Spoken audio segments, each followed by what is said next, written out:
আসসালামু আলাইকুম। আজকে আমি সূর্যমুখী চিতই পিঠা বানিয়ে দেখাবো। প্রথমে একটা বোলের মধ্যে নিয়ে নিচ্ছি ডিম, একটা ডিম ভেঙে নিচ্ছি আর এখানে চিনি 1/3 কাপ, স্বাদমতো লবণ। এখন ভালো করে ফেটিয়ে নেব। চিনি গলে আসা পর্যন্ত ফেটিয়ে নিতে হবে। তারপরে ঘি 1 চামচ দিয়ে দিচ্ছি। দিয়ে ভালো করে ফেটিয়ে নিতে হবে। চিনি গলে আসা পর্যন্ত ফেটিয়ে নেব। তারপরে চালের গুঁড়া 1 কাপ, ময়দা 1/2 কাপ আর গুঁড়া দুধ 1/4 কাপ। আর হালকা কুসুম গরম পানি দিয়ে দিচ্ছি। আর এখানে নিয়েছি ইস্ট 1/2 টেবিল চামচ দিয়ে ভালো করে ফেটিয়ে নেব। 5-7 মিনিট ধরে ফেটিয়ে নিতে হবে। তারপরে ঢেকে রেখে দেবো আধা ঘন্টা রেস্টে রাখতে হবে।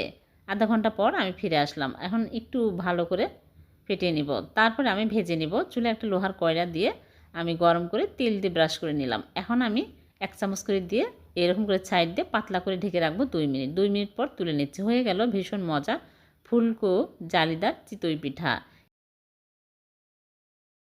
এভাবে বানিয়ে দেখবেন, একদম সূর্যমুখী চিতই পিঠার মতোই হয়েছে দেখতে। আর খেতে কিন্তু ভীষণ সুস্বাদু, নরম তুলতুলে, খুবই মজার হয়। ভালো লাগলে লাইক কমেন্ট শেয়ার করে দেবেন। আল্লাহ হাফেজ।